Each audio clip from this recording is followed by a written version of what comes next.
While the head of the United Nations Agency for Palestinian Refugees has issued a stark warning about Israeli plans for the mass displacement of Palestinians in Gaza towards Rafah.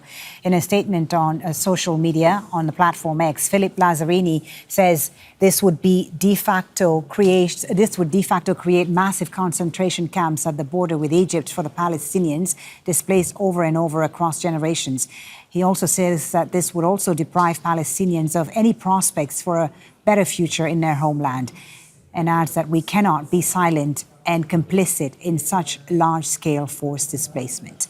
Well, joining us now on Al Jazeera is Juliette Touma, who's Director of Communications for UNRWA, and she joins us from Amman, Jordan. Thank you so much for being with us. A foreboding warning there from the Commissioner General of UNRWA that the current Israeli displacement plan amounts really to the creation of massive concentration camps in southern Gaza. Is this now a lived reality unfolding on the ground?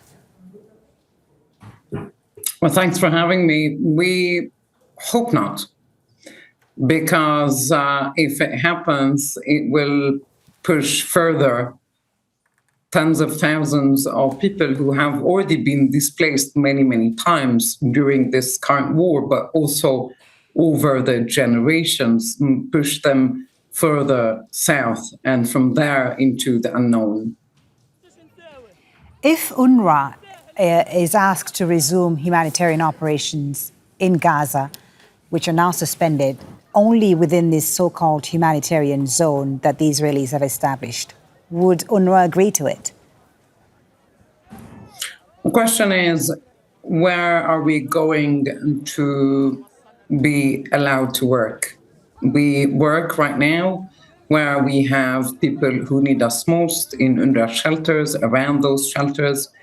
And we do this only when it is aligned with humanitarian principles. And we categorically, in the United Nations, including at UNRWA, refuse any forced displacement of any population, including the Palestinian people.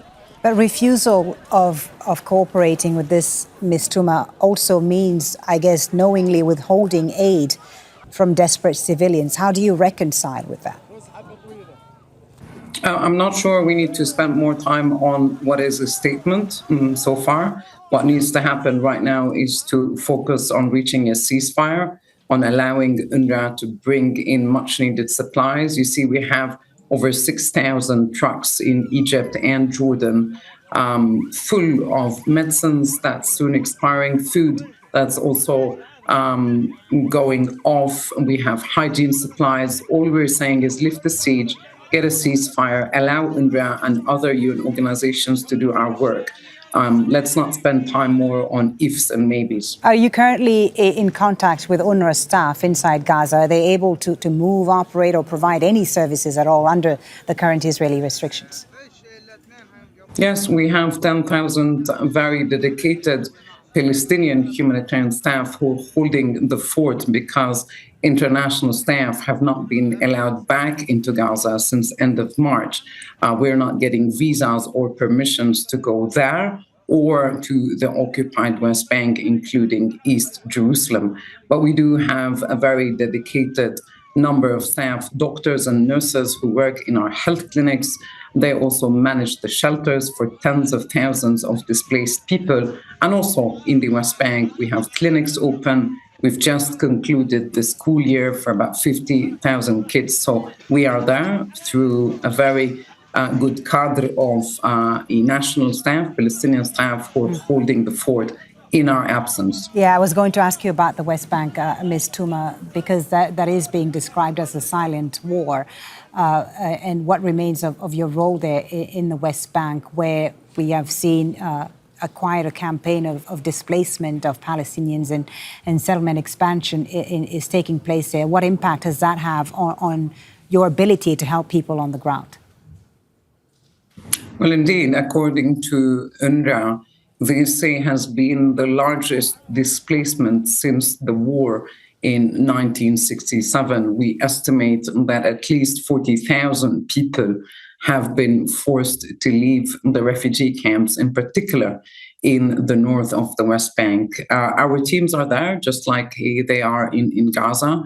We deliver primary healthcare. We give relief and basic assistance, emergency assistance to displaced families. But according to our staff, the vast majority of those camps in the north, and in particular the camp in Jenin, has been all but destroyed. Thank you for speaking to us about this and giving us a picture there of the situation, not just in Gaza, but in the occupied West Bank. Juliette Touma, Communications Director for UNRWA, joining us there from Amman. Thank you for your time. Make sure to subscribe to our channel to get the latest news from Al Jazeera.